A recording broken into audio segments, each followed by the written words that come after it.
السلام عليكم ومساء الخير، واهلا وسهلا بكم السيدات والساده الحضور الكريم.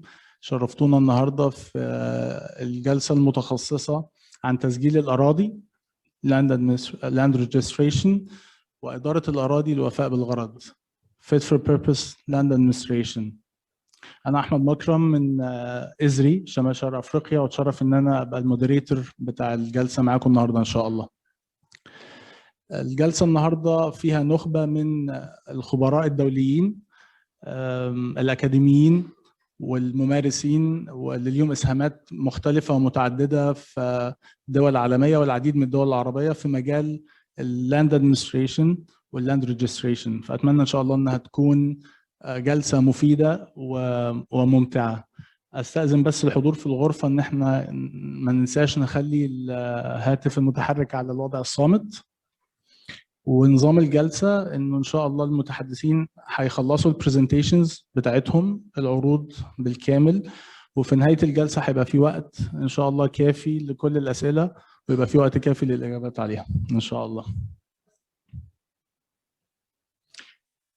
هنبدأ مع المتحدث الأول. المتحدث الأول معنا هو البروفيسور كريستيان ليمون. البرزنتيشن بتاع البروفيسور كريت Fit for Purpose Land Administration. Christian Lemon is a full professor land information modeling at the Faculty of Geoinformation Science and Earth Observation of the University of Twente in the Netherlands. His other main job is as a senior geodetic advisor at Cadastre International, the international branch of the Netherlands Cadastre Land Registry and Mapping Agency. He is the director of OICRF, the International Office of Cadastre and Land Records, one of the permanent institutions of the International Federation of Surveyors, FIG. He is co-editor of the International Standard for the Land Administration Domain, ISO 19152, and the designer of the Social Tenure Domain Model in cooperation with UN Habitat, GLTN, and FIG. He holds a PhD from Delft University of Technology in the Netherlands. Professor Christian, the floor is yours. Yeah, thank you. Good afternoon. Can you hear me? Loud and clear, and I'll be moving your slides when you want. Okay. Yeah, the video doesn't work, so you cannot see me. Welcome to this session. I'm happy that we can meet in this way and talk about fit for purpose land administration. My presentation is co-authored by my colleagues Eva Maria Oemer and Rowan Bennett from Cadastre International. Can I have the next slide, please? Yeah, I always like to start my presentations with this fantastic view on our blue planet. It's really a fantastic picture, and but I have to say, if you look a little bit closer, then maybe not all the developments that are going on there are sustainable, and maybe the children of our children will not be happy with all the activities we performed, resulting in climate change. So what is going on here is that we have more people and less land. That is the expectation. Because of the sea level rise, river deltas will be flooded and so on. And so there is, let's say, need for more food, for more fertile land, and because we have more people, and we get less land. And I'm very sensitive for that issue because I'm from a country below sea level. Egypt is in the delta of the River Nile, one of the most fertile deltas in the world, with 3 times harvest per year. So we really hope that this area can be adapted for climate change, so that it can be used for our children and the children of our children in the futures. There are really reasons to be concerned. To solve all those problems, we need information. We need information. Can I have the next slide, please.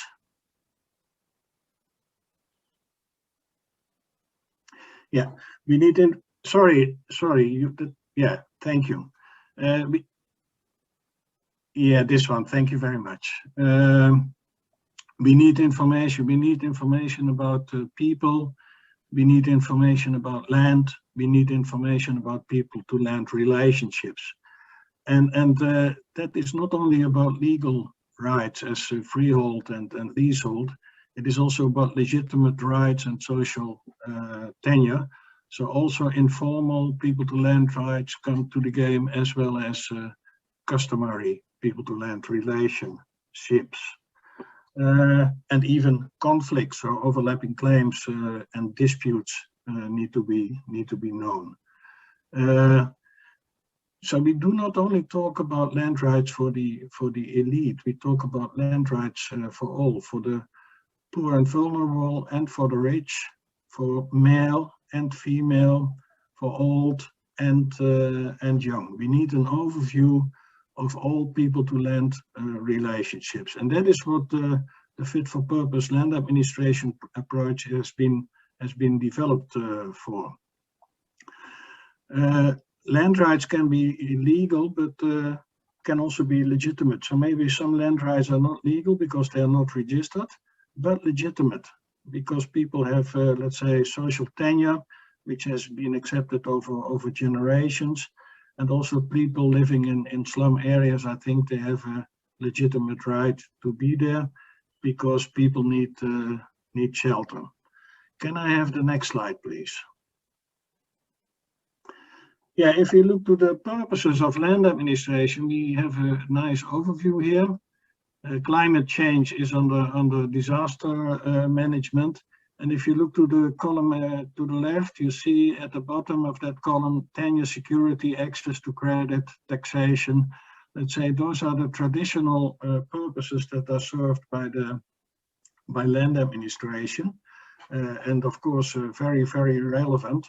But you see worldwide that there is also, let's say, when it is about peace building and security, that there is attention to land administration, so that there is, let's say, clarity on who is owning and or using what. And this will be in support to peace building. As we see, for example, in Colombia, I know from personal experience that in the peace treaty with the FARC, the word cadastre is mentioned many times. Land administration can also bring social justice. As I said, it is not only about land rights for the elite, it is also on land rights for the poor and vulnerable, for male and female. It is about land rights for all. Looking to disaster management, my colleague and co-author Eva-Marie Onder developed a relation between disaster risk management and land administration, very much from this perspective that you look from the perspective of people at the one side and land at the other side. But she proposed attributes as vulnerability, hazard, and exposure to be included in this related disaster risk management and land administration model. If you look to the column at the right, we see developments and land use planning. For example, the design and development of smart and resilient societies. Smart cities are cities with many sensors. And sensors, they sense in a three-dimensional space, and maybe people like to be aware that they are sensed, because you can consider that as a kind of restriction. So if you walk somewhere, you'd like to know, maybe from your mobile smartphone, that there are sensors directed to you. And of course, people understand very well that crowd management is important also for security and management, crowd management issues. But people like to know that they are being sensed. So this may be a future development, that this type of three-dimensional space will be included in cadastre. Sustainable land use is, of course, very important. Protected environment. So we do not only talk about private lands, but also public lands to be included in the system. Slum upgrading, access to housing, city management, access to basic infrastructure. All those developments require an overview of existing people-to-land administrations before you can implement those designs. Can I have the next slide, please? Yeah, there are a few challenges. Coverage is, of course, an issue. In many countries, the overview of people-to-land relationships is incomplete. Oh, can I have my slide back, please? Yeah, thank you. The overview of people-to-land relationships is incomplete, so the coverage is incomplete.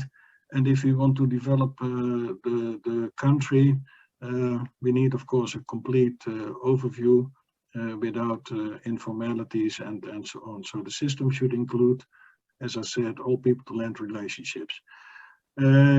Often the institutional setting is very complex. I know countries where more than 10 organizations are involved in land administration from different perspectives and based on different legislation, resulting in different mandates, and with a long tradition of, let's say, non-optimal cooperation.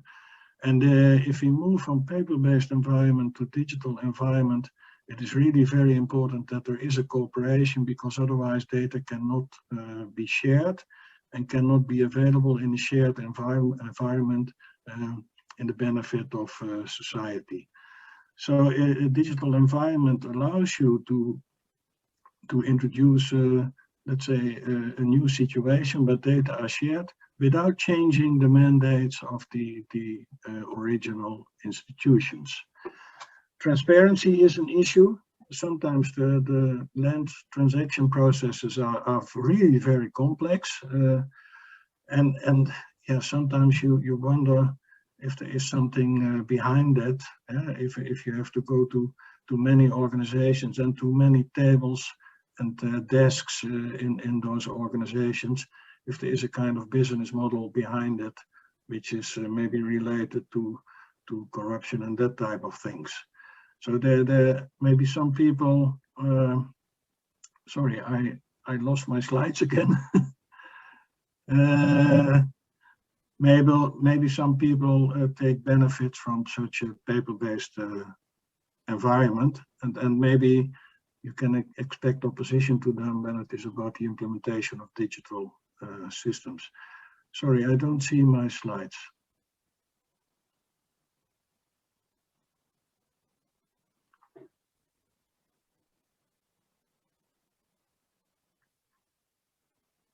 Can I have my slides, please?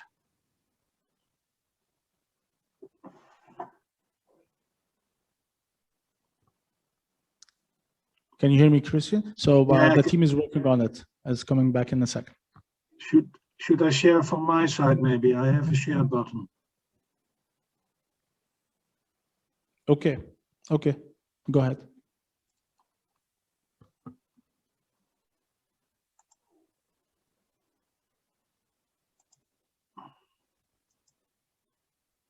Can you see my slides?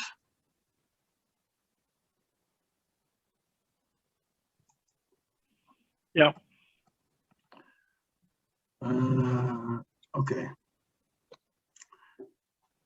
So transparency is an issue. Paper-based systems, in my opinion, need to be transformed in those days to digital databases and digital systems, so that they can be accessed and are available for all the citizens, for the government, for business, and so on. In the benefit. Apologies. We are still having some technical issues in the room, so if you give us a few seconds, the Yes, slides will please. come up here as well. Apparently, Please. they appear online.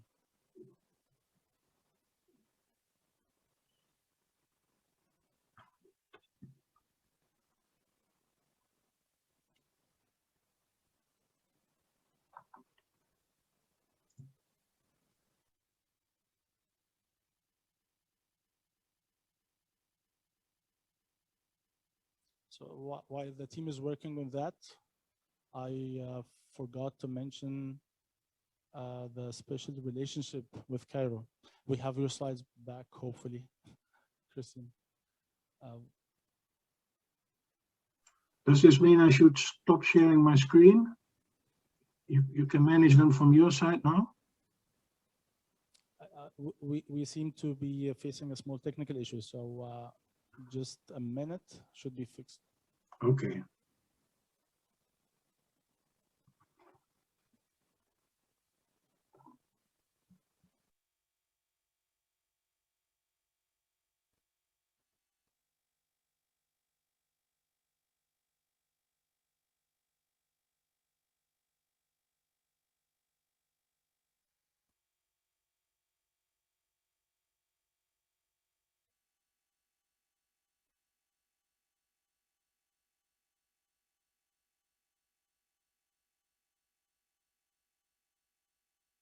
Okay, Christian, so we are on the fundamental characteristics slide, right? We are on the challenges slide, yes.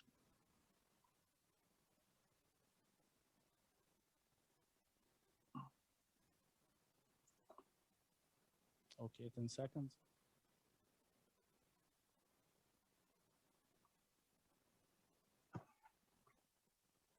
We have too many screens in the room. So, okay, focus on purpose. This is what we see now. Yeah, but please, can you go 2 slides back? Yeah. Challenges. Yeah, there we are. There we are. I'm sorry for this interruption. I'm sorry for this. So I was talking about paper-based systems because those legacy data need to be included, need to be converted, of course, to the digital environment, and this requires information management. But this also requires legislation that allows you to work in a digital environment instead of a paper-based environment. And this is not yet the case. In some countries, digital data don't have a legal meaning or are not supported by legislation. So the whole system must be paper-based by law. Decentralization is, of course, an issue that then you can meet local requirements and local conditions, but it is very important if you decentralize that the data sets are organized in such a way that they are interoperable with a central environment. Yeah, and then of course attention to the poor and vulnerable. The system is not there only for the elite, and the gender aspect. So the women must be included in the system with shares in rights because they have those rights. Can I have the next slide, please? So here we come to the overview of fit-for-purpose land administration. You can see 3 frameworks: the institutional framework, the legal framework, and at the top the spatial framework. Each framework has 4 principles to be applied in the fit-for-purpose land administration approach. The first one is that we use aerial survey instead of land survey. So we use imagery from satellites or from planes or from drones to identify the boundaries of the spatial units in the field in a participatory field adjudication approach. So in this fit-for-purpose land administration approach, it is very important that the people collect the data themselves, of course, under the supervision of professionals, otherwise this cannot be organized. But basically, the people identify the boundaries on top of imagery, or maybe with a GPS antenna, which is also very well possible. I will come back to that. The accuracy from a geometric perspective may not be optimal, but that can be improved in an incremental way during the data maintenance. It is important when you talk about accuracy that the link between legal administrative data and geometric data is well established. That is the important thing. So that finally, if you bring the field collected data to the registry, and to the cadastre, that they are properly linked and that they can be used in an interoperable way. This requirement for accuracy is much more important than the geometric requirements set by surveyors. So we live in a continuum of accuracy. Depending where you are, you set conditions where needed for accuracy requirements. Looking to the legal framework, the fit-for-purpose approach must be enshrined in law. Of course, land information is collected based on legislation, so the legal framework must be ready for, and all land rights, informal and customary, must be recognized, and it must be possible to collect them in the field. And then we can create an overview, can establish an overview of existing land rights, which can then go into a process of conversion from social tenure to legal tenure. So we apply the continuum of land rights from UN Habitat and the Global Land Tool Network, where you can see the land rights ranging from informal to formal. From an institutional perspective, we need a holistic, transparent, and cost-effective approach without all those complex processes that are not needed and do not serve aims. We need a sustainable IT approach, and we need recognition of, let's say, a new profession in cadastre and land registry. Those are the IT people, which will come separate from surveyors and registrars. Ongoing capacity development. We need a huge amount of people to bring, let's say, coverage. And finally, there will be a continuum of services. Can I have the next slide, please? So the focus is on purpose. The focus is on the what in terms of outcome, and then designing the how. So we do not start from the how question. How accurate should the data be from a geometric perspective? Should it be in centimeters, and should areas be in square decimeters? We can never achieve that, and it doesn't serve a purpose. So the what question is the starting point, and then we design processes where the how question is answered. It is a flexible approach when it is on demands for accuracy, recording a range of different tenure types, and for shaping the legal and institutional framework that best accommodates the societal needs. It may happen that the existing institutions continue to work with the existing mandates, but in a digital environment and with, let's say, good cooperation. Then the data collected in the field can be improved incrementally. So a fit-for-purpose approach will ensure that basic and appropriate land administration systems are built within a relatively short time frame and at affordable costs. I will give you an overview of the approaches on the next slide, please. Can I have the next slide?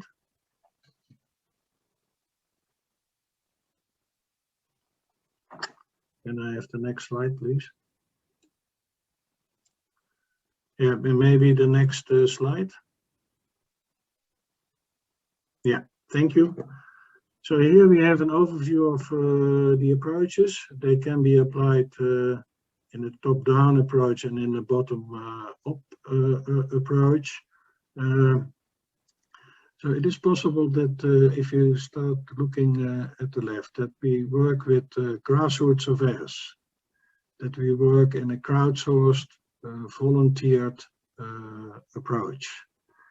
It is possible that the governmental surveyor or a private surveyor supervises the mapping process in the field. And maybe there should also be a legal expert in the field, a lawyer. Normally the lawyers are not there in the field, but for public inspection purposes and for validation purposes, it is very important that during public inspections and so on, that a lawyer is there to bring his or her expertise. The location where the data are collected can be in the field. It is the traditional approach, but it is also possible to collect using those satellite imageries or aerial photos to collect the data on boundaries in the village, so that you bring the image to the table and that people identify the boundaries of their plots on a table in the village. That is really a very affordable approach. Digital approaches are possible, and I like complete digital processes and databases and so on. That is what we finally need. But the paper-based may be needed for part of the process, because an image can be printed on a big piece of paper, and people can sit around such a paper to identify together in a participatory approach the boundaries of the plots. Yeah, for the mapping tools, we have, of course, the GPS with global navigation satellite systems and continuous operating reference systems. We have, of course, the traditional total station, and total station surveying may serve in a purpose in the business areas of the big cities, of course. We can use aerial and satellite imagery. We can use automated feature extraction, AFE, in support to data acquisition. There can be handheld GPS, and when needed, we can still work with the the tape, the chain, and maybe even the rope and plane table, depending on the situation. Yeah, spatial units. There is also a continuum in the representation of reality in spatial units. So we can have volumes in 3D cadastre. I mentioned it already a little bit. There can be polygon as a result of the mapping process. It can be a set of lines or centroid points. There can be a reference access to the street when the purpose is vaccination, and those data can be used for incremental upgrading later on. It can be sketch-based, topology-based, and so on. And then the next column you see accuracy. There is no need to require decimeter or centimeter accuracy nationwide. There may be many areas where an accuracy between 1 and 5 meters is sufficient, or even 5 to 10 meters for the individual coordinate points. Yeah, then the demarcation. People can do demarcation themselves, so they can use wooden pegs to identify the boundaries of their plots in agreement with their neighbors. This can be done in a complete participatory approaches, but there is no need for, let's say, concrete monuments that are often required by regulations. Monuments from 10 by 10 by 60 centimeters in concrete. That is really a very expensive approach, and there is no need for that. It is even possible to go for complete general boundaries without demarcation at all. And then the boundaries, the identified boundaries, can be reconstructed from the image later on. So the approach is a visible boundary approach, and many of the topographic boundaries that can be identified in this way are cadastral boundaries. If I look to the right holders, there is again a range of options. There can be individuals, there can be a company, a married couple, a corporation in rural areas. There can be a local government, a community, maybe a religious community. There can be in customary environment groups of groups or groups of groups, and there can be groups with non-defined memberships. So this is what you find in reality, and of course this list can be extended depending on the situation. Yeah, rights is from the continuum of land rights. We talk about registered freehold and leasehold, but also about group tenure and adverse possession. anti-eviction measures, occupancy, customary, and all kind of perceived tenure approaches. Validation can be done, of course, during public inspection. There are also mechanisms that allow you to validate data in the field or remotely if you collect the data in the village. Yeah, storage, there are all kinds of options, can be in the cloud, but in many countries this is not allowed because the cadastral and land registry, the land administration data, cannot leave the country, so they must be stored in a server database somewhere in the country. They all in a local database, if possible, interconnected. And yeah, there are still in many places those analog archives which have to be kept because they have the legal meaning. When we look at the distribution, yeah, you can use web services if the data are digital or web shops. Of course, you can always continue with the local office desk. But it is important, of course, that one day after the data have been collected, that they are accessible and can be maintained. Can I have the next slide, please? Yeah, now we go to some example cases. Here at the upper left, you see GPS antennas, which can be handheld antennas. You see paper-based approaches where the people are sitting around the map.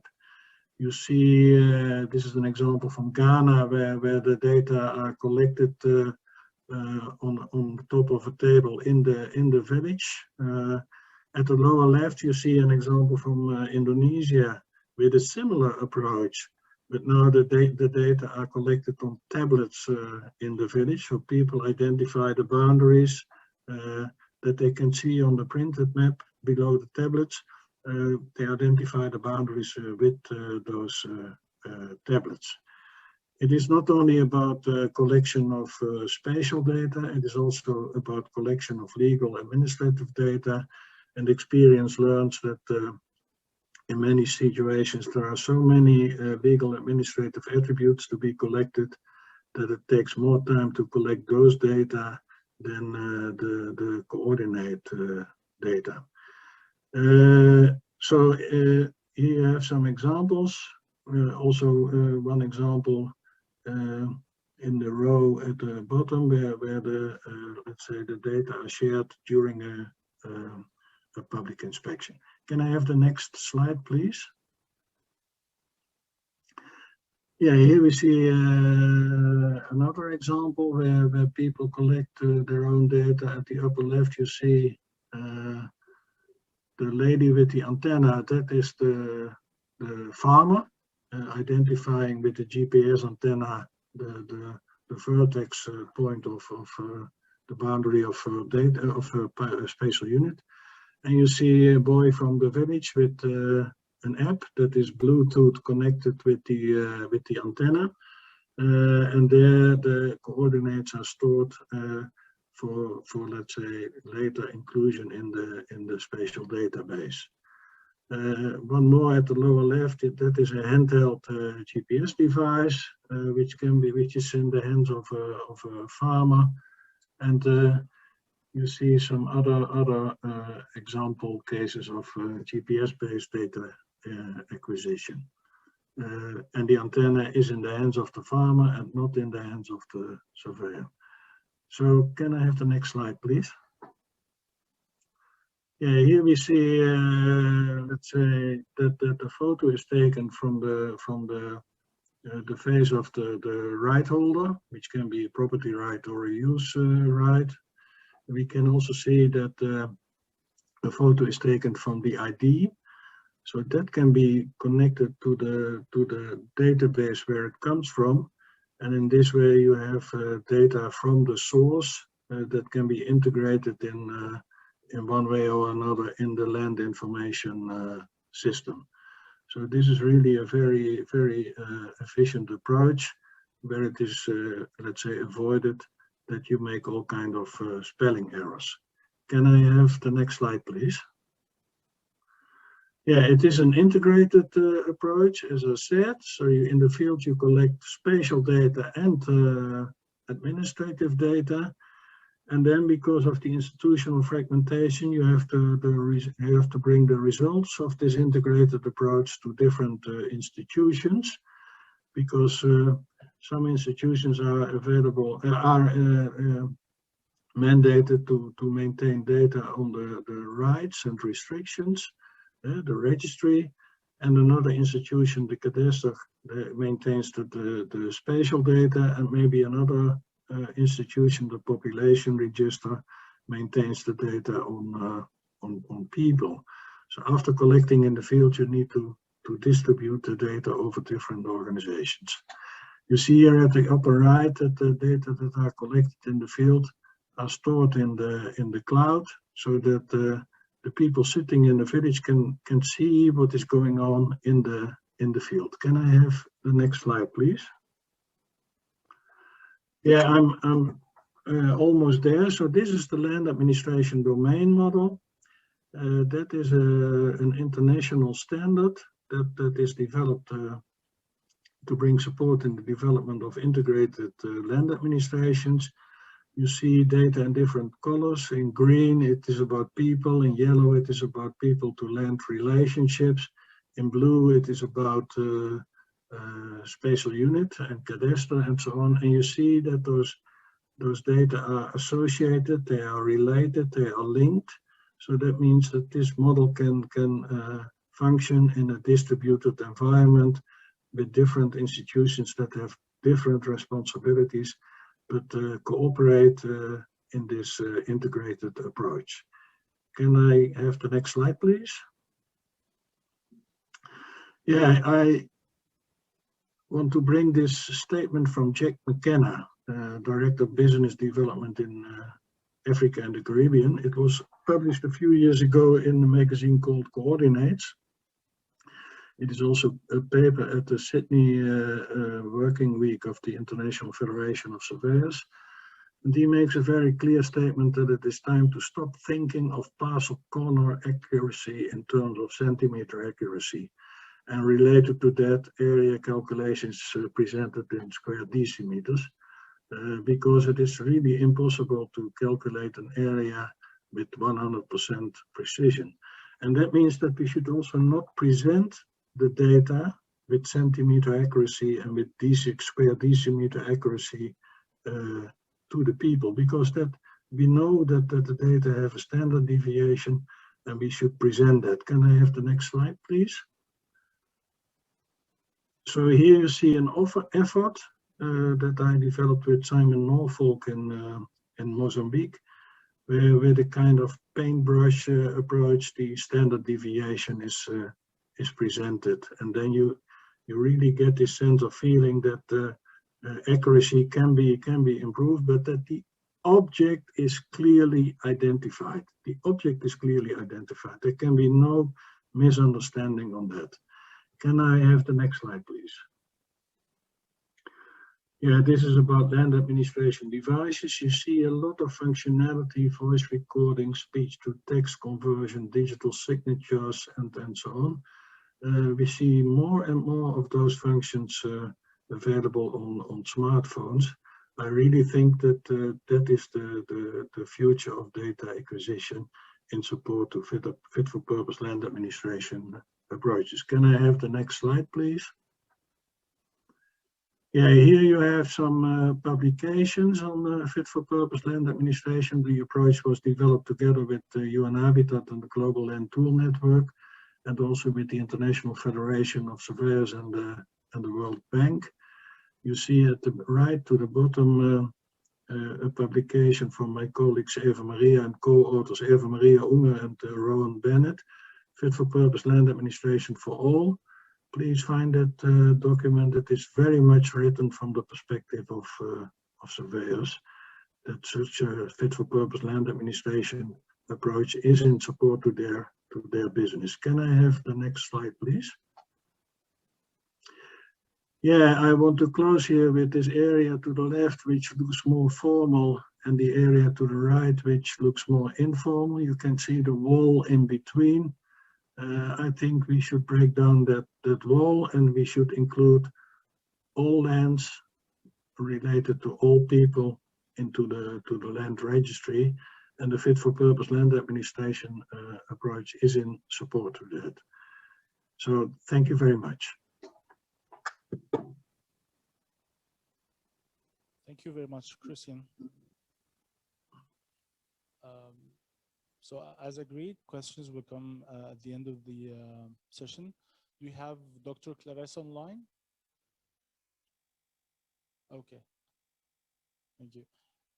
طيب معنا دكتور عبد الله جاد من ال Regional Center for Remote Sensing and of North African States. دكتور عبد الله هيدينا يعني مقدمة وتعريف بالمركز، وبحيث انه كل الحضور يبقى عندهم معلومات كافية عنه. دكتور عبد الله جيب حضرتك.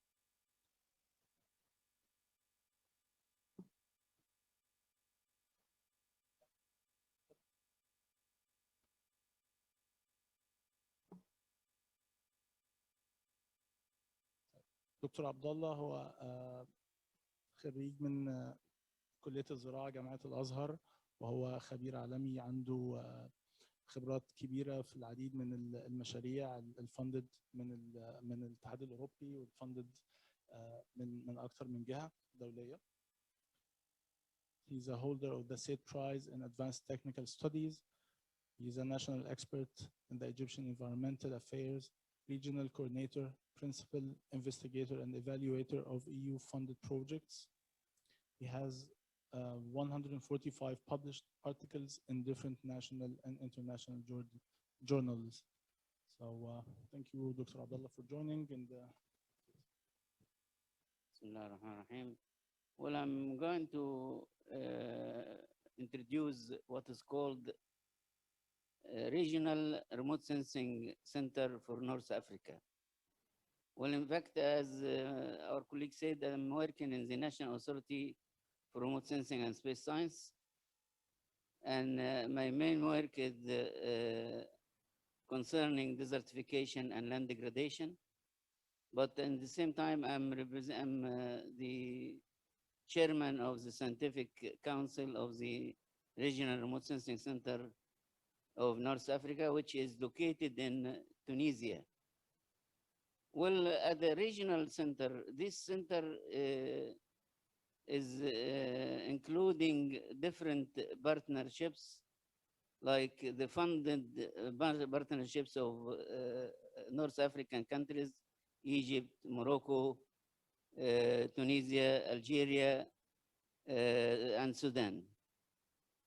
At the same time, you have observer partnership like Syria, for example, is not North African, but is an observer partner in the center where they can use the facilities and the benefits of such regional center.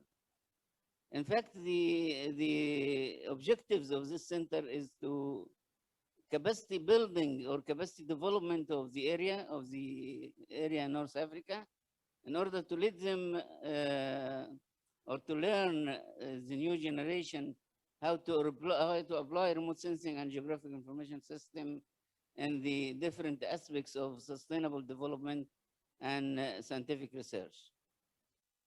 In fact, after these 5 countries who established the center, different countries have been added, like Mauritania, Senegal, and some different countries from North African and out of North African as an observer.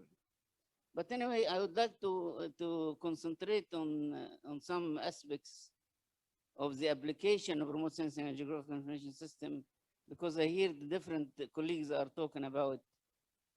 Well, I would like to stress on the multi-approach of remote sensing. You know, the multi-approach, you have different multi-scapes, you have different scales. Like if you are working with the high altitude satellite data, you are working with millions, 1 to millions of scale, which is international or regional scales. But in the same time, you have also very low orbits where some satellites are launched, or even area photographing, because I hear some people are talking about area photographs. And in this type of data, you can have very good resolution for detailed studies in these areas. So the multi-approach is very important. You don't have to start with a certain scale, but you can start upon bottom-up approach, or the adverse bottom approach. I would like to stress also another point: the old data. We are the Arab countries or the North African countries who have wealth of data, but in paper format. And with the evolution of remote sensing and geographic information system, we should reserve these data and conserve them by digitizing or converting them to digital data. Then we wouldn't lose these data with the progress of science and database building. Well, we have to teach remote sensing or the principles of remote sensing and geographic information system and our educational programs in the gradual progress, in order to let the new generation obtain these techniques. Concerning the title of the session, administration and restoration. Well, the multi-temporal data of remote sensing is very good facility to restore, to even expect the risk of some natural hazard or even man-made hazard. So restoration is very good achieved by remote sensing, by the multi-temporal data of remote sensing. Thank you very much, and I'm ready for any question.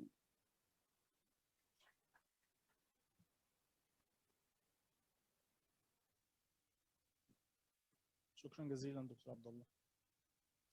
So we have Dr. Clarissa online.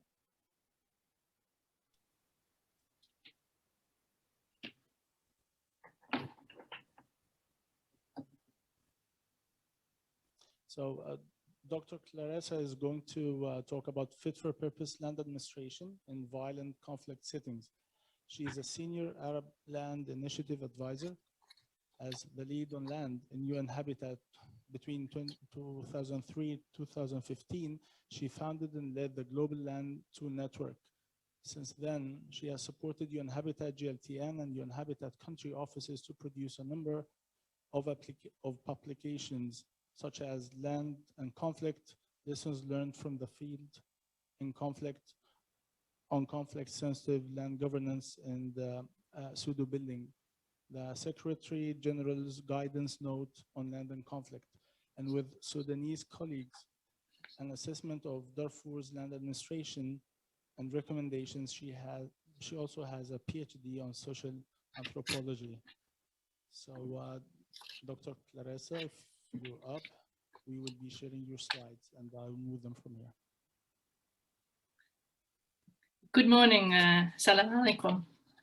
Thank you very much for having Umbrella and I to make a presentation this morning. I assume you can hear me? Yes, we can. Thank you. So what I'm going to do is I'm going to build, of course, on the foundations that have been laid by the previous speakers and really talk to what experiences the UN has been having in using transitional justice for fit-for-purpose land administration at scale. And I'm hoping my co-author, Umbrella Tempra, will be in the room.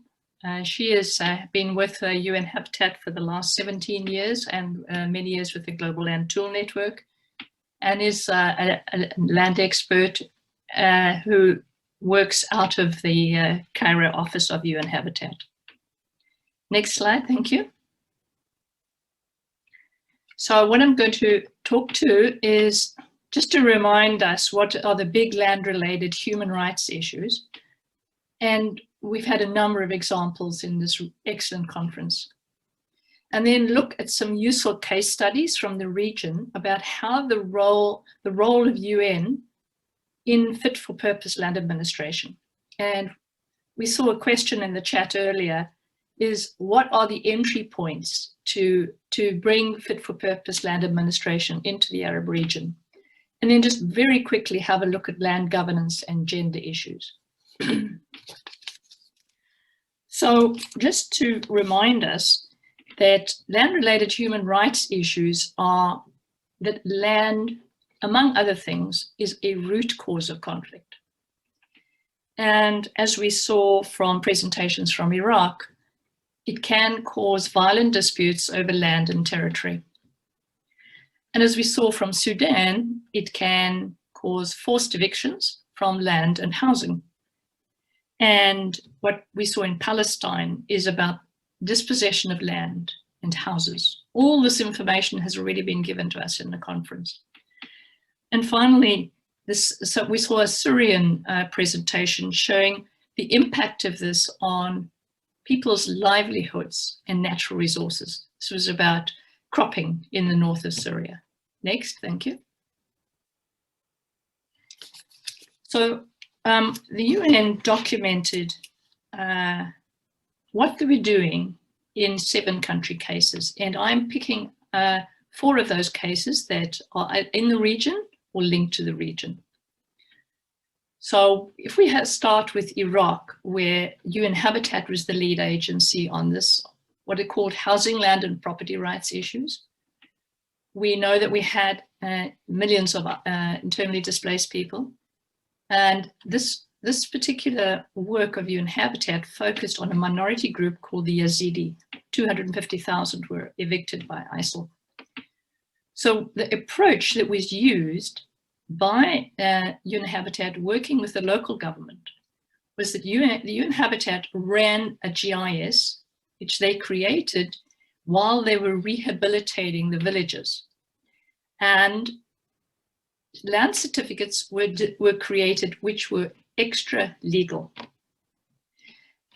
This was done through what the UN calls transitional justice mechanisms. And we'll talk to that more later.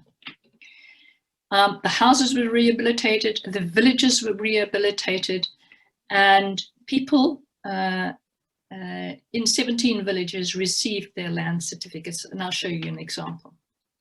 If we look at Somalia, for instance, where we have a million or more IDPs, with 44,000 IDPs in what is called Jubaland in South Somalia, what the UN Habitat is doing there is they're supporting the government in place to develop a policy process as well as key land administration recommendations with a roadmap. And if we have a look at Darfur, Sudan, where again millions have been displaced, what the UN is doing is, firstly, it was UNAMID, up until it was closed recently, was using its good offices to negotiate between the people in the IDP camps and people outside of those IDP camps who are armed groups to give the IDPs access to land so that they could grow crops. And UN Habitat has been supporting Sudan to look at fit-for-purpose options within the law. And for instance, we heard yesterday from Salah Abu Gushawa from Sudan that the planning site sizes have been changed, which to 100 square meters, if I heard correctly. So these are the kind of laws that open the door to upgrading informal settlements or IDP informal settlements. We also heard from Sudan that there's real conversations around including customary tenure as a legal tenure for people occupying rural areas. And then there's also discussions around the creation of what are called return villages and how to do that. And plot ones, which are group land options in urban areas instead of doing individual only, all of which can speed up delivery in these for reconstruction. Next. And then in South Sudan, 10 million cattle cross from South Sudan to South Sudan every year and back again. There's a lot of conflict between the farmers and the pastoralists. And again, we see a lot of IDPs in this area. But what has happened is the UN has become involved in creating territorial agreements between the farmers and the pastoralists across international borders based on mapping. Thank you. Next. As indicated, the UN has a Secretary General's guidance note, which indicates what kind of activities the UN should become involved in. And it also analyzes land as a root cause of conflict, with land administration as one of the root causes of conflict, where it is weak. But the most important thing for this audience is also to understand that the UN engages in what are called transitional justice mechanisms. These are processes and mechanisms to come to terms with the legacy of large-scale past abuse, to ensure accountability, serve justice, and achieve reconciliation.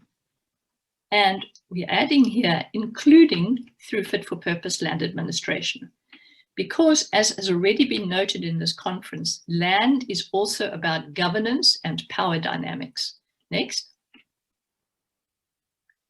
This is an example from Jubaland of a map showing the different types of conflict that you can see in a conflict area. And there can be many different types. They need to be mapped to see how the range and weight of it. So here we see, for instance, that we have conflicts between pastoralists and farmers and urban residents, or between conflicts between IDPs and host communities, or land grabbing of open space, or disputes between owners and occupiers, or conflict between urban residents and the government. So this is a very useful map for land management. Next. You know, there are a number of about 8 entry points for engaging with land in violent conflict contexts. And as we engage, we need to see it as a diamond. You go in through one side and you will come to all the other issues that also need to be resolved. And the first one is, you know, it's really tough to pass laws. The easier part is to change regulations so that you create opportunities for cutting red tape and repurposing government for rapid delivery. The second one is, and we had a good example from Sudan, is about reducing planning standards, because most countries seem to have these enormously large site sizes, which do not, the IDP sites do not conform to, and the informal settlements do not conform to. We also need to see local planning and territorial spatial planning. In regard to security of tenure, I've already talked about some of the alternatives to ownership, such as group rights, customary rights, village. These are all accommodated by what Christian Lemon described in his conceptual framework. And countries that have a lot of government land are in a good place, because these make it very much more possible to allocate private rights. That's not necessarily ownership rights, but it can be leases or tasarruf or whatever is suitable. Next.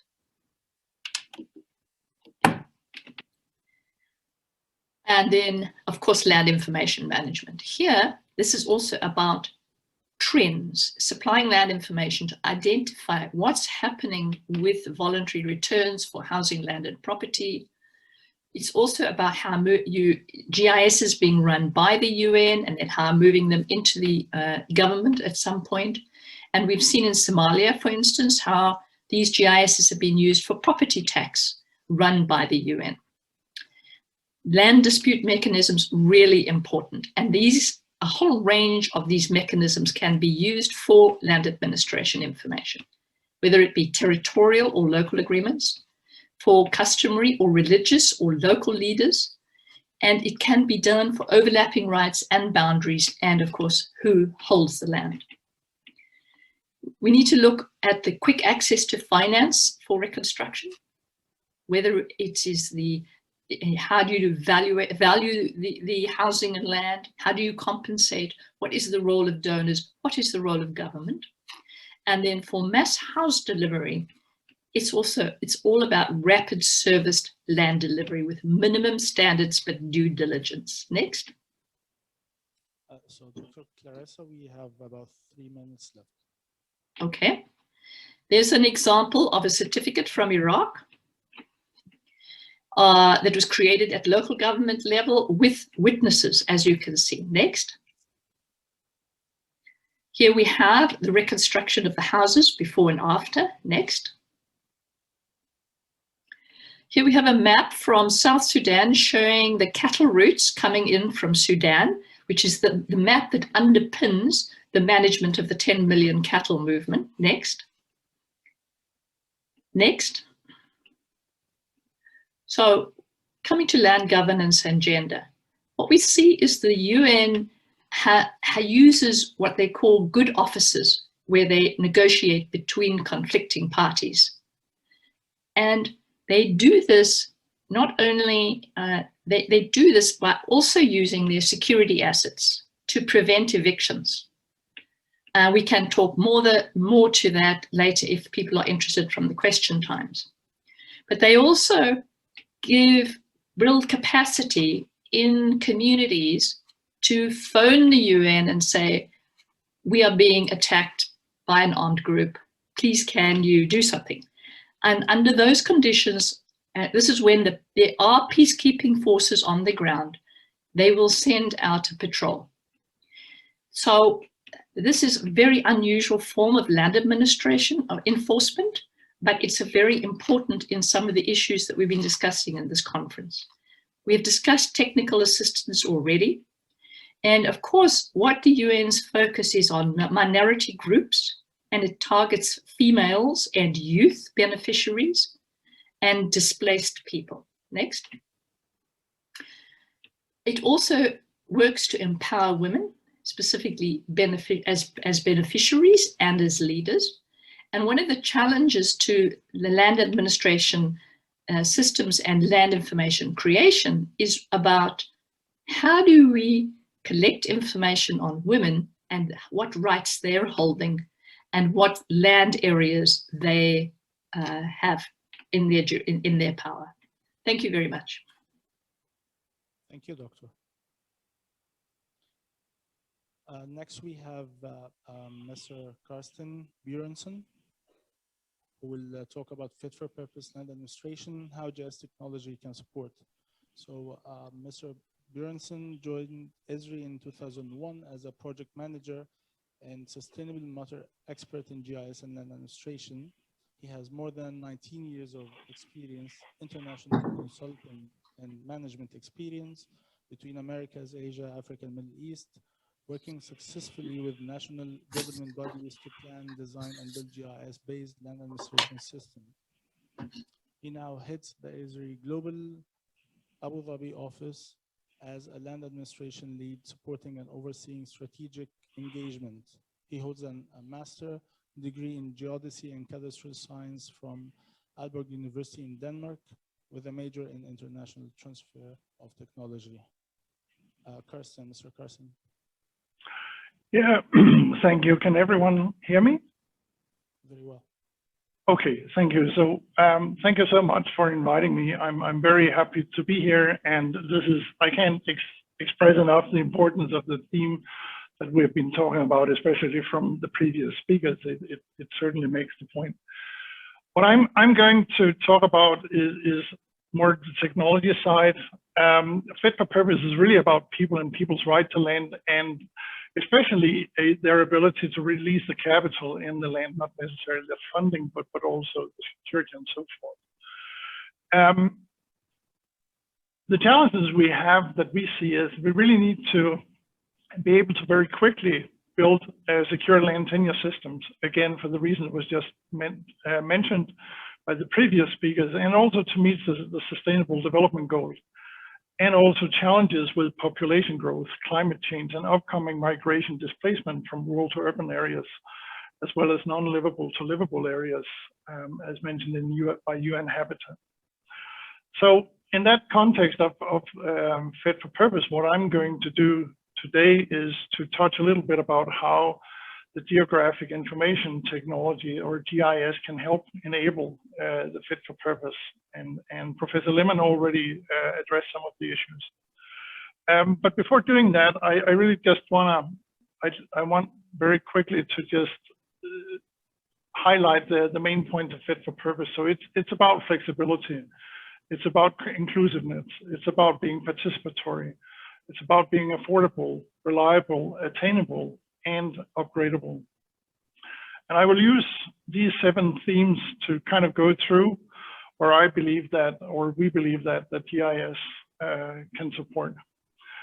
Flexibility relates to data capture, spatial data capture approaches.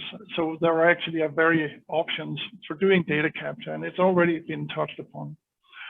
But at the bottom of everything here is what we call the data model. The data model is really the common language, and it's the standard for how we communicate. If we really want to do all the things we've heard of, we need to be able to talk the same language. We need to be able to exchange information, whether we're connected or we're disconnected. And this is where GIS can support. So taking departure in the land administration domain model, or the social tenure domain model, there is a common language for land administration that can support multiple types of data entry. If we talk about field collection, we can collect survey data with GIS today using different types of devices, whether it's survey grade device or it's mobile applications, as you can see indicated here on the slide. The second thing is imagery. We can use drones today to capture imagery. It was mentioned that imagery is another way to collect data. And what we see more and more, and what is getting deeper and deeper integrated into GIS, is the ability to plan for drone or imagery captured from drones, as well as taking that imagery, do auto rectification and derive digital surface models that can be used to determine land tenure. It can record movies. Sorry, so just to make sure that, are you moving your own slides, or you want me to help? I'm actually moving my own slides. Okay, can you share them? Because in the room, we don't see what you're sharing. Okay, I can see that it's online. Yeah, this is me. Okay, so I will have to shift.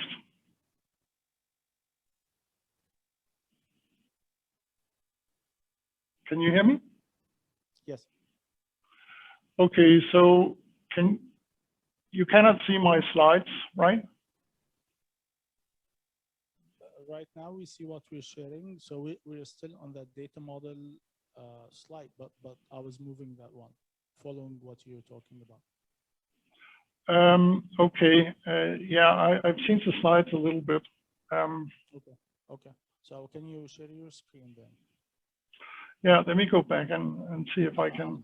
Okay, the team in the room is just saying me we are afraid that could cause some technical issues. So if you see the slides now, can you follow with those ones that you see? Yeah, I can do that. Okay. So.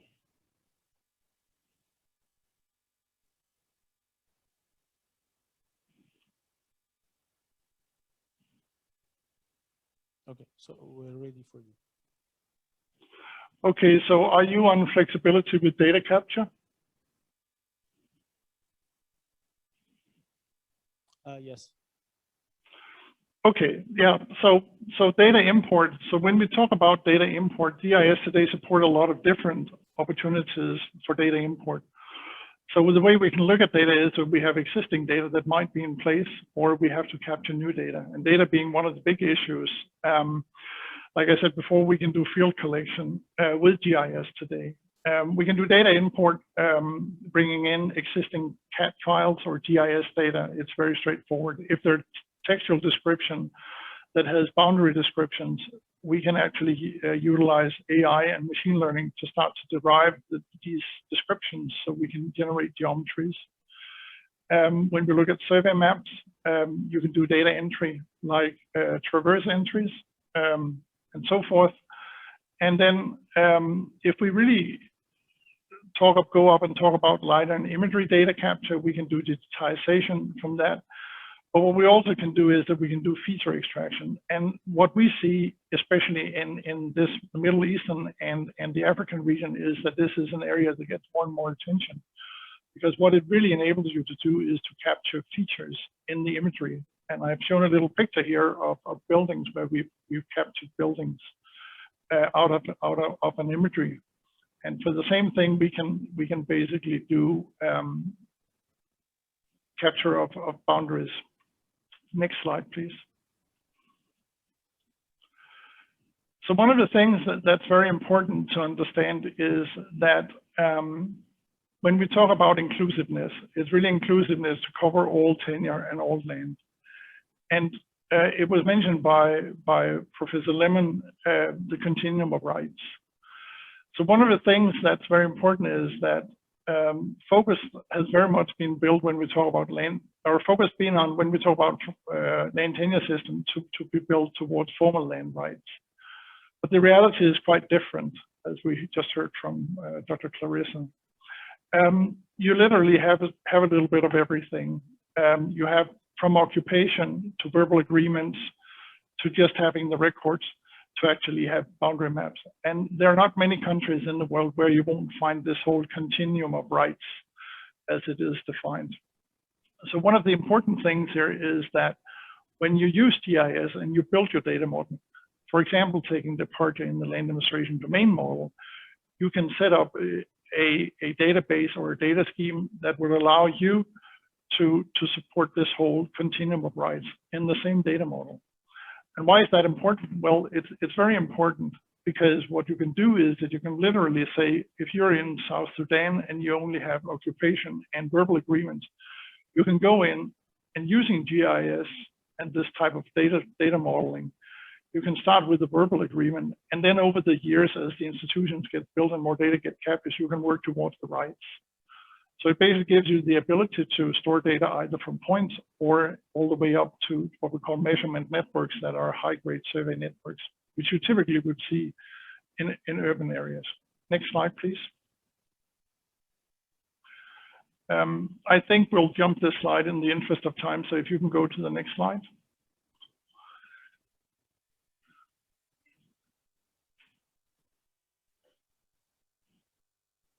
Thank you. So the previous example and this example alludes to participation.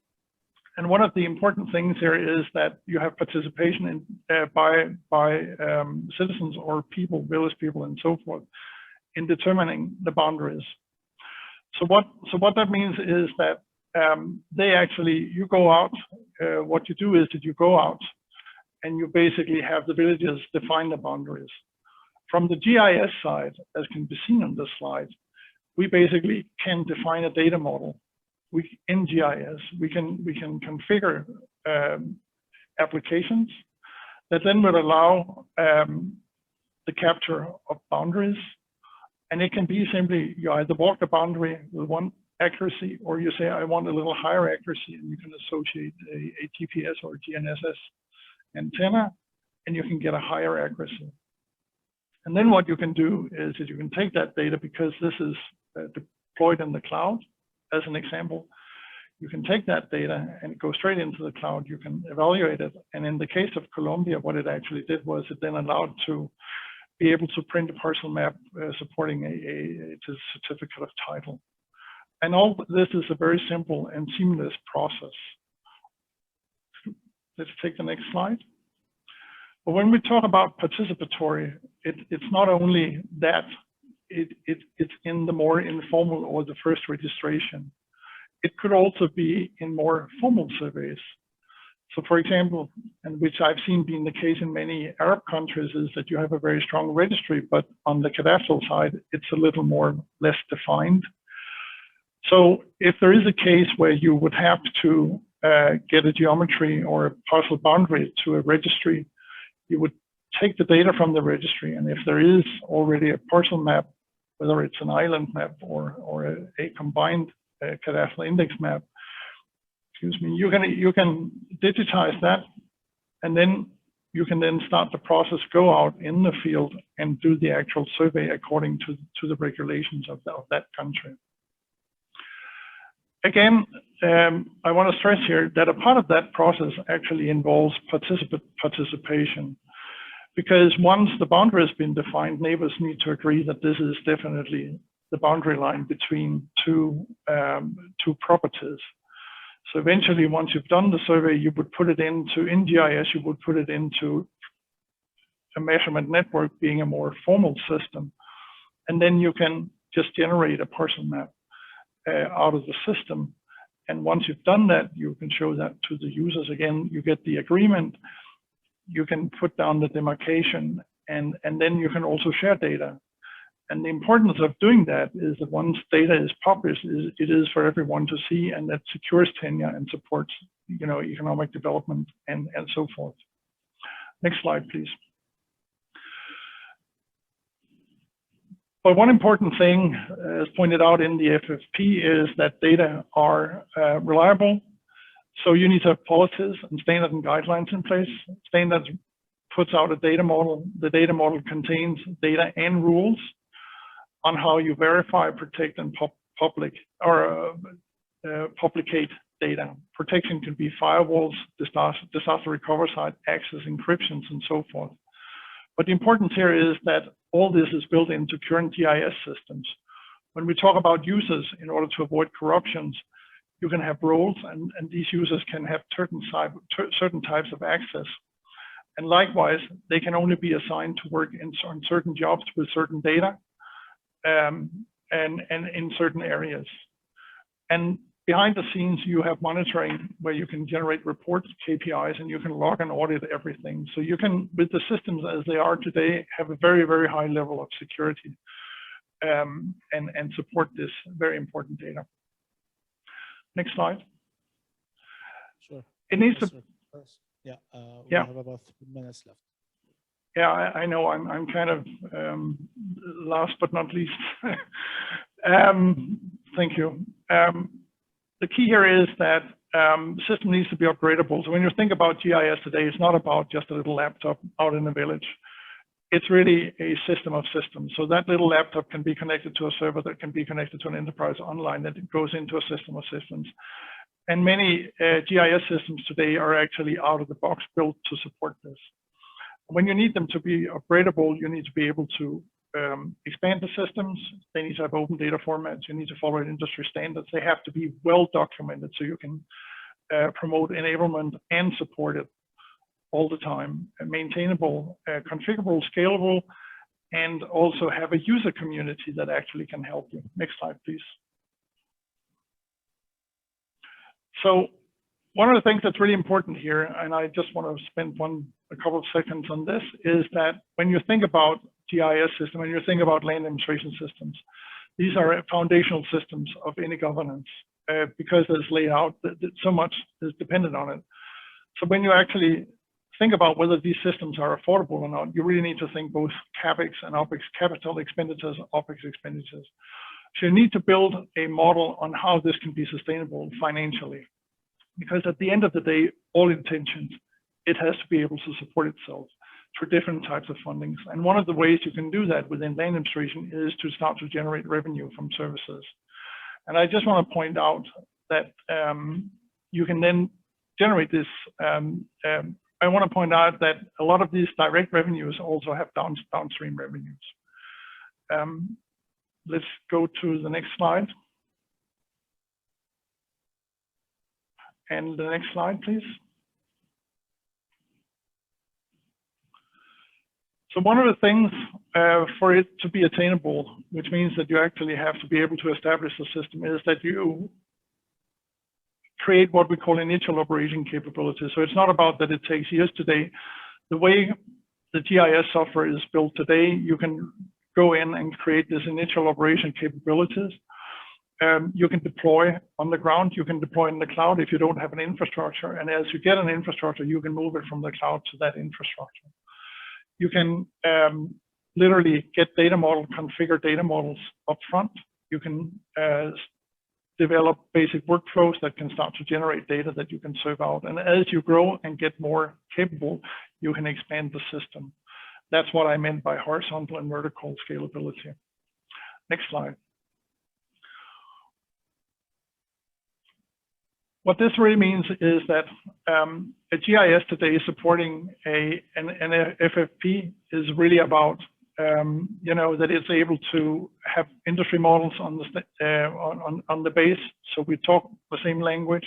The data can be ingested. It supports fieldwork. You can do data editing, dissemination, and administration. And GIS today supports all this out of the box.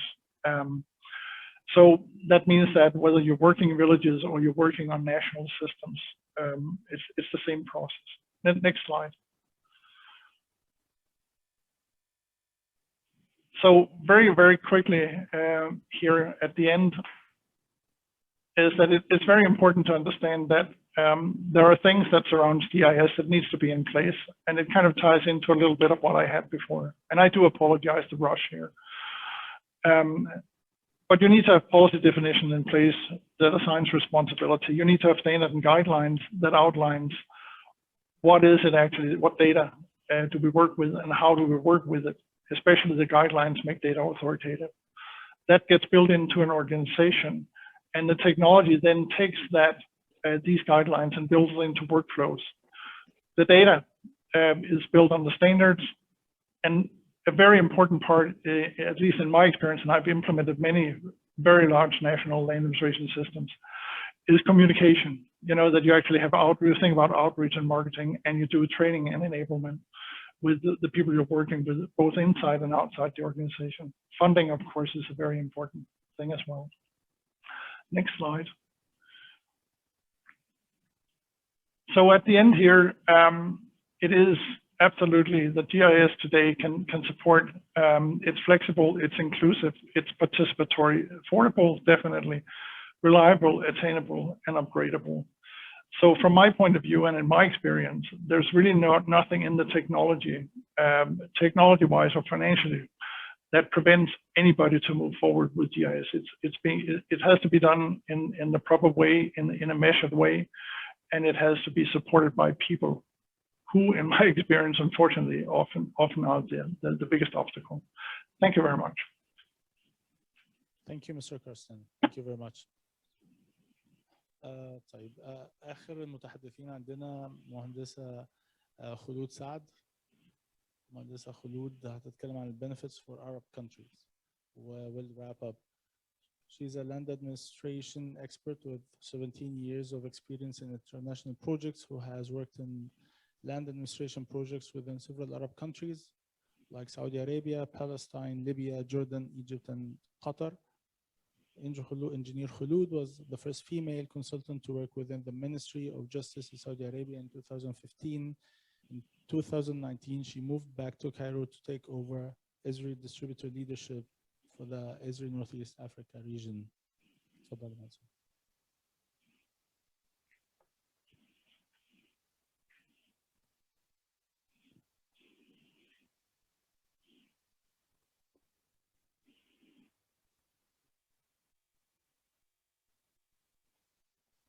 Could we put the slides?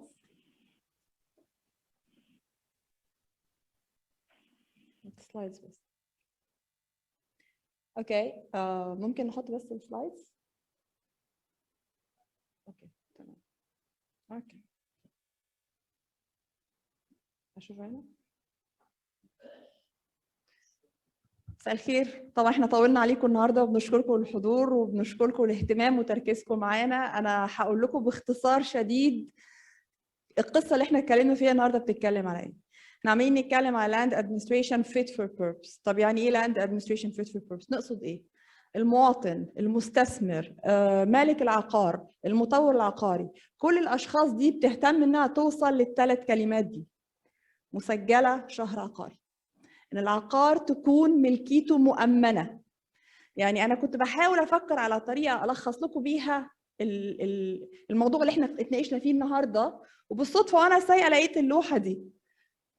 الارض دي ارض في موقع استراتيجي جدا، ثمنها يفوق ملايين الملايين، وبالتالي الشركه المالكه للارض، طبعا احنا غطينا بس بيانات الشركه احتراما لخصوصياتهم، ولكن احتفظنا بس باللوحه اللي هم دفعوا كتير عشان يعملوها. ارض مسجله شهر عقاري. قد ايه الثلاث كلمات دي مهمه جدا. البنك الدولي لما بيجي بيعمل تحليل سنوي لمؤشر سهوله اداء الاعمال، دايما بيكون اهم المنهجيات اللي بيراعيها التسجيل العقاري.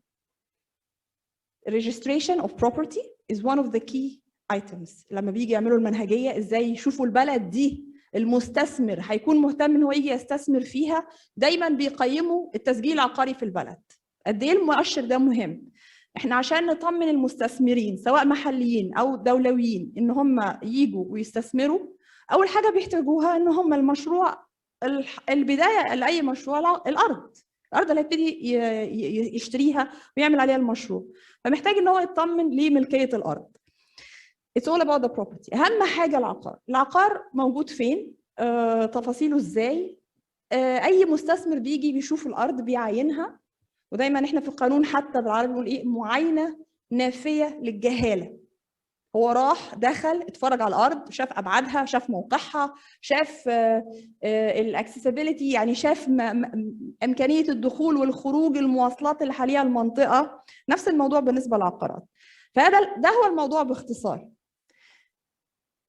لما بنيجي نقول هنا اي مواطن او حد عاوز يشتري عقار بيدور على ايه؟ وهو بيدور عشان يشتري العقار بيدور لهم طب العقار ده شكله ايه؟ الشقه اللي انا هشتريها اللي بكام مليون دي، وناس تبقى عندها استعداد تدفع ملايين الملايين حتى وهي مغتربه. بنلاقي مغتربين عرب في اي مكان عاوز يشتري عقار في الوطن الام، بيدخل بيشوف، وفي عندنا كميه مشاريع قائمه في جميع البلاد العربيه، ومشاريع العقار فيها يعني بارقام. الناس بتدور عليه، تقول لك موقع العقار، الموقع بتاع الشقه اللي انا هشتريها او الفيلا او ايا من كان العقار اللي انا هشتريه، موقعه فين؟ طب تفاصيله ايه؟ يقول لك حوالي 200 متر. مجرد المعلومات البسيطه دي بتكون كافيه للمواطن ان هو ياخد القرار. انا خلاص انا هشتري الشقه دي. الموضوع بسيط جدا. الناس لما بتروح تشتري الشقه ما بتدورش ان انت لما داخل تشتري الشقه انها 200 متر ولا 202 ولا 203. الناس بتشتري عقار وحده، وهم ده اللي هم عاوزين يسجلوه. انا دفعت 3 مليون وات ايفر، الناس دفعت قد ايه؟ انا عاوز من الحكومه ايه؟ عاوزه تديني ورقه كده بتقول ان اللي انا دفعته ده في الشقه دي ملكيتي. عشان كده حتى في مصر هنا عملوا تحديث للقوانين، عملوا قانون المجتمعات العمرانيه الجديده، قانون بيستخدم جزئيه اسمها التسجيل بالايداع. ان المواطن اشترى اي شقه في المدن الجديده بيروح لجهاز المدينه بيقول لهم والله انا اشتريت الشقه دي او اشتريت العقار ده، شقه فيلا ايا ما كان. احنا عندنا في طفره في التطور العقاري في المدن الجديده. بيروح بيديهم انا ده العقد الابتدائي بتاعي وانا دفعته معايا المخالصه ودي كل حاجتي، بياخدوا منه الحاجات دي كلها. انت موافق وعندك كل التفاصيل دي تمام، اتفضل ادي صك ملكيه. طبعا الجزئيه دي لسه القانون صدر، لائحه تنفيذيه صدرت، بس لسه التنفيذ لم يتم نهائيا، يعني اللي هو تطوير البرنامج المتماشي معاه. اللي احنا عاوزين نقوله نظام التسجيل العقاري عشان يكون ملائم للغرض اللي هو fit for purpose land administration لازم بيكون بيؤدي بمنتهى السهولة التركيز على تأمين الملكيات العقارية. مش زي ما دكتور كريستيان شرح في الأول، مش إن احنا ندور على أدق رفع مساحي، مش ندور ان هو نقول احنا هندخل الشقق كلها من جوه وهنرفعها بالزوايا بالمنحنيات. مش هنقول ان احنا هنشوف يعني طبعا المنافع العامه لازم تترفع ولازم تحفظ، انها دي بتبقى ملكيات مشتركه، ولكن لازم يكون دايما نصب اعيننا ان الهدف الرئيسي تامين الملكيات. لما بنروح للريف المصري او اي مناطق زراعيه، اهم حاجه تامين ملكيه جميع الاطراف، المراه والاطفال، وكمان المجموعات المهمشه. يعني احيانا بيكون في ناس عندها احتياجات خاصه، لازم تكون الحكومه هي اللي بتتكلم عن النيابه عنهم، لازم هي تكون تقدر تساعدهم ان هم ازاي يامنوا ملكياتهم. طبعا احنا حاليا زي ما كنا بنحكي ان الوضع الحالي في دورات العمل بتركز بشكل كبير جدا على المانيوال بروسيس، ان احنا هنعمل ورق ايه وهنعمل طلبات ايه وهنبعت الطلب بتاع التسجيل من المكتب ده للمكتب ده وخلافه. وده بيؤدي ان دوره العمل ودوره التسجيل بتطول جدا مننا في المجتمعات، معظم المجتمعات العربيه، وبتفقد الهدف منها. يعني بتصبح شيء عبء على المواطن او المستثمر ان هو يسجل. وبالتالي ده بياخدنا ان معظم البلاد العربيه للاسف الشديد المعاملات العقاريه بتتم خارج النظام التسجيل الرسمي، ما عدا بعض البلاد اللي قدرت تفرض ان اي معامله على العقار لا تتم ولا تحترم الا داخل الجهات. احنا لما نيجي نتكلم على fit for purpose، من ضمن اهم النقاط الرئيسيه فيه التشاركيه مع المواطنين عند تنفيذ التسجيل.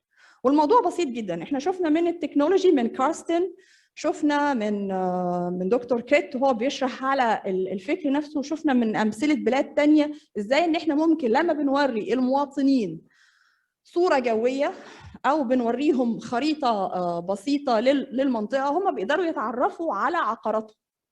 الصور دي اللي انتم شايفينها حقيقي من الريف المصري، احنا شايفين اهو المزارعين الفلاحين ما تستهونوش بيهم. هات اي فلاح وري له خريطه، وري له شيء وقول له اشرح لي فين ارضك، هيعرفها كويس جدا، عارف كل زاويه وعارف كل بعد، وعارف يقول لك انها عند السور ده وعند الشجره دي وعند الزاويه دي. فالمبدا بتاع التشاركيه للمواطنين عند التسجيل، المبدا ده قادرين ان احنا نطبقه من خلال التكنولوجيا، ان احنا بنقدر نوريهم الصور، نقدر نوريهم المنطقه اللي هم موجودين فيها، وهم هيقدروا ازاي يشرحوا لنا ويوصفوا لنا العقار الخاص بيهم. ايه اهميه نظام التسجيل الملائم للغرض؟ اهميه للمواطنين، اهميه للمجتمع، واهميه للحكومه. انا طبعا نظرا لضيق الوقت وان انا عاوزه اخد طبعا اسئله من الحضور الاونلاين اللي بنشكرهم ان هم تشاركوا معانا، ومن حضراتكم، انا هقف عند السلايد دي مع العلم ان بقيه كل المعلومات موجوده معانا اونلاين وموجوده على الموقع الخاص بالمؤتمر. الفيت فور بيربس بيخدم المواطن ان هو بيأمن له ممتلكاته. احنا سمعنا من دكتوره كلاريس قد ايه ان اللاند احيانا الارض بتكون اساس للنزاع، ان هي اللاند بتكون يعني the core of conflict. طبعا انت لما بتأمن الحقوق في الاراضي انت بتقلل من النزاعات، كمان بتحترم لما بنتكلم على المجتمع والسوسايتي بنتكلم ان احنا كمان بنحترم وبنأمن حقوق المرأة والاطفال وذوي الاحتياجات الخاصه والجماعات المهمشه، زي ما كانت بتحكي في العراق على اليزيديين وازاي ان هم كان في مشاريع من UN عشان تأمين اراضيهم. وبالنسبه للحكومه ان خلاص المنظومه كلها مميكنه ومؤمنه، والحكومه قادره تعرف العقارات مين المالك ليها، قادره انها تتابع المرافق، قادره تتابع الموضوع كله برؤيه كامله. فانا بس حبيت ان انا الخص النقاش اللي احنا عرضناه عليكم النهارده، ونتمنى ان هو يكون حاز اعجابكم. وانا طبعا هرجع لمهندس احمد عشان نبتدي ناخد منكم الاسئله والنقاش. شكرا جدا لحضوركم. شكرا. طيب نتنقل للأسئلة. في أي أسئلة من الغرفة؟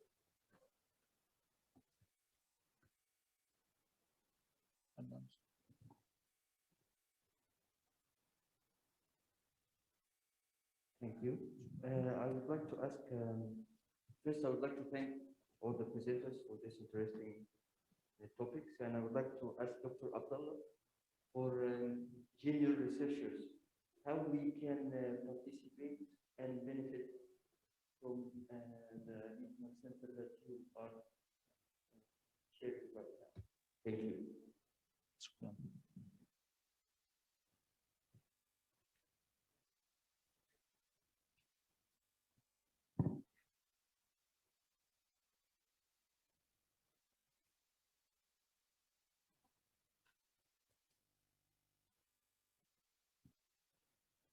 Well, actually, you have to access the website of the center, where you can have announcement for different courses, remote sensing courses, that you can join, remote sensing and geographic information system.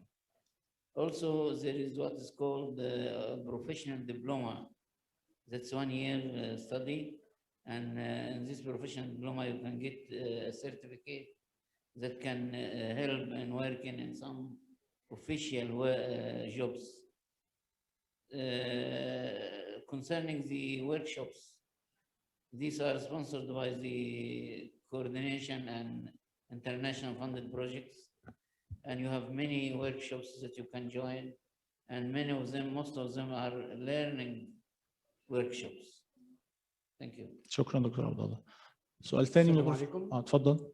بالنسبه لتسجيل الشهر العقاري، هل هو موحد في جميع الدول العربيه ومصر ببنود معينه ولا في شيء اخر؟ عايزين نفهم النقطه دي. مهندس خلود اتفضل. هو الحقيقي التسجيل في المنطقة العربية إلى حد كبير بناء على قانون السجل العيني المصري اللي هو سنة 1964، ولكنه ليس موحد.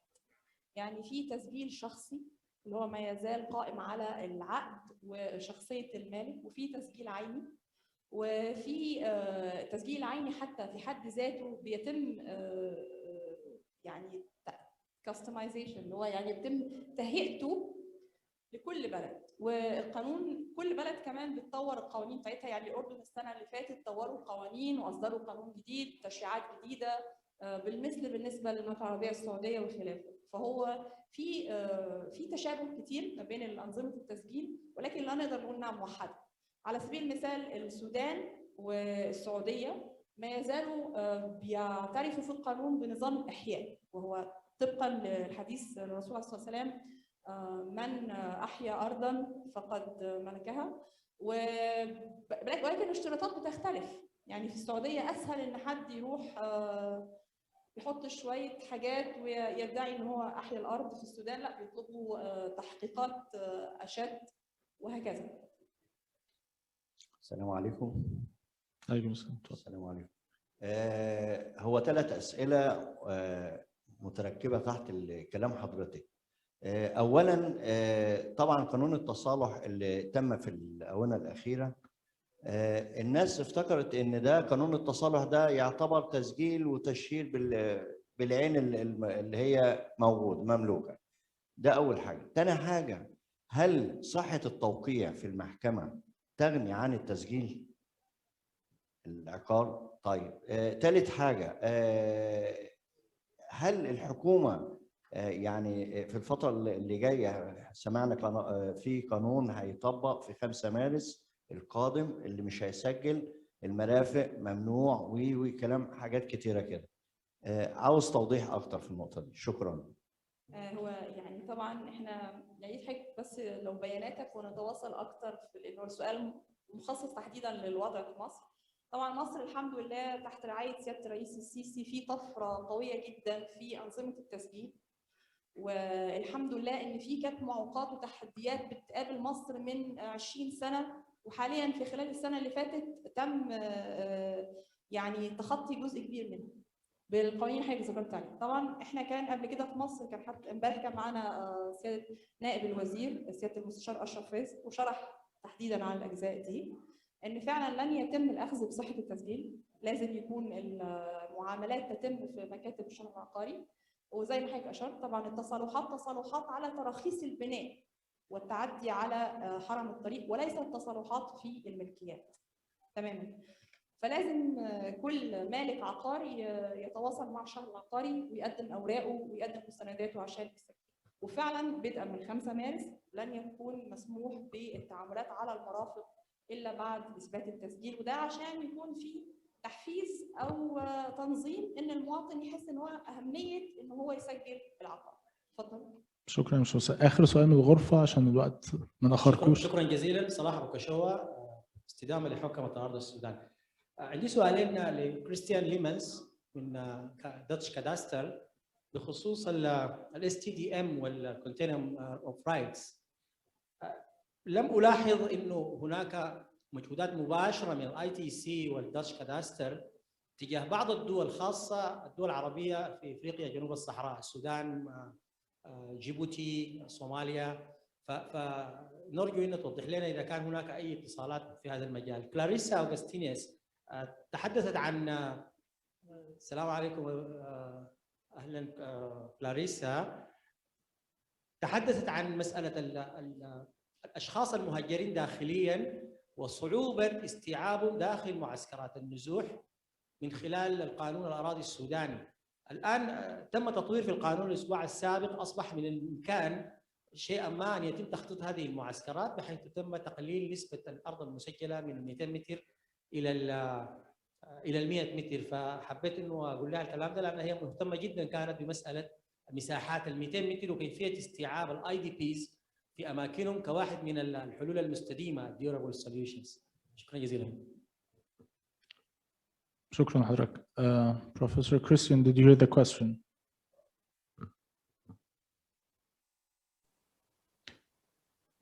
We can just take the question to him if okay. Yeah, thank you. Oh, okay. Thank you for this question. Okay, we'll repeat quickly. So it's about okay, yeah. my question is that I know that ITC and Dutch Cadastre has many efforts in introducing the STDM into the development countries, but I didn't see them working a lot in Sudan and Sub-Saharan Africa's Arabic countries, except some efforts by Jaap Zevenbergen and his cooperation with some institutions in Sudan. So what do you think about the next stage of introducing such technology and such ease of use technologies into Sub-Saharan Africa developing countries, because it is particularly different than the North Africa and Middle East situations in land administration system? Thank you. Yeah, thank you very much for this kind invitation. Really, thank you for this. We had a cooperation in Egypt between ITC, the Egyptian Survey Authority, the Dutch Embassy and the Dutch Cadastre some time ago. And I think that was a very successful capacity building development. And we also had cooperations in Palestine and Jordan, but not in Sudan. And let's say the STDM is available, the publication from FIG in Arabic. It has a translation in Arabic. Thank you for that, Khouloud. So I kindly accept your invitation. Thank you very much.